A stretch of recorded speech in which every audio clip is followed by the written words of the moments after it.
ठगी का ऐसा खेल चला कि पुलिस भी हैरान रह गई। एक महिला वकील जो अदालत में न्याय दिलाने का दावा करती थी, खुद ही सबसे बड़ी ठग बन गई।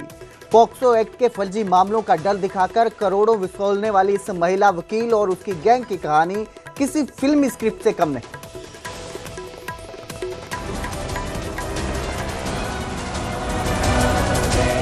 पुलिस की गिरफ्त में मुंह छिपाए खड़ी ये महिला वही वकील है जो कानून की किताब हाथ में लेकर दूसरों को न्याय का पाठ पढ़ाया करती थी। लेकिन असल में यही महिला कानून की सबसे बड़ी खिलाड़ी निकली। टेबल पर बॉक्स में सील ये नोटों की गड्डियां, ज्वेलरी और फर्जी दस्तावेज इंसाफ की आड़ में इंसानियत बेचने का सबूत है। महिला का नाम है गीतिका, पेशे से वकील पर असल में ठगों की सरगना। पति हर्ष और सड़क किनारे गुब्बारे बेचने वाले हनुमान के साथ मिलकर गीतिका ने ठगी का ऐसा नेटवर्क तैयार किया जो लोगों को झूठे पॉक्सो एक्ट के केस में फंसाकर उनसे मोटी रकम ऐंठता था।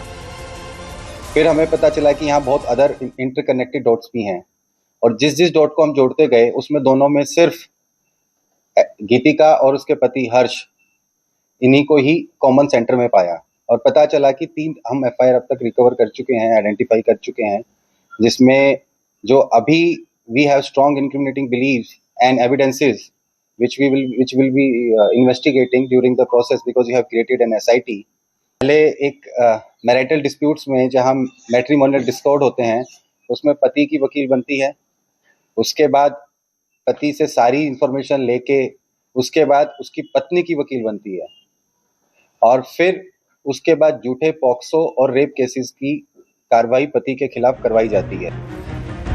शिकायत दर्ज होते ही गीतिका कोर्ट में एक्टिव होती, डरा धमकाकर मामला सुलझाने के नाम पर लाखों करोड़ों की डील तय होती और जैसे तैसे रकम मिलती, इंसाफ किए जालसाज शांति समझौते की चादर ओढ़ लेती। पुलिस की जांच तब तेज हुई जब सेक्टर 65 में एक व्यापारी पर बच्चों से कुकर्म का झूठा केस दर्ज हुआ।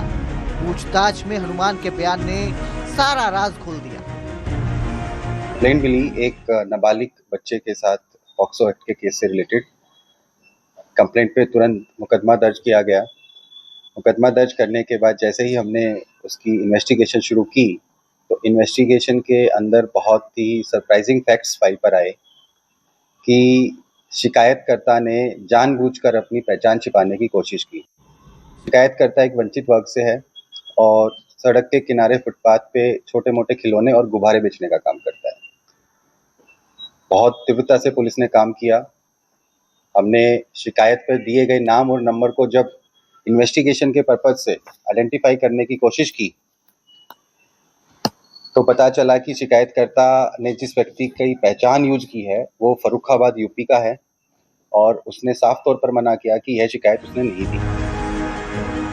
जानकारी मुताबिक ये गिरोह अब तक 3 से ज्यादा फर्जी पॉक्सो मामलों में लोगों को फंसा चुका है। पुलिस ने तीनों को गिरफ्तार कर 7 दिन का रिमांड लिया है ताकि इस काले कानून नेटवर्क की बाकी गुत्थियां भी सुलझाई जा सके। गुरुग्राम से धर्मवीर शर्मा की रिपोर्ट, न्यूज़ 18 पंजाब हरियाणा।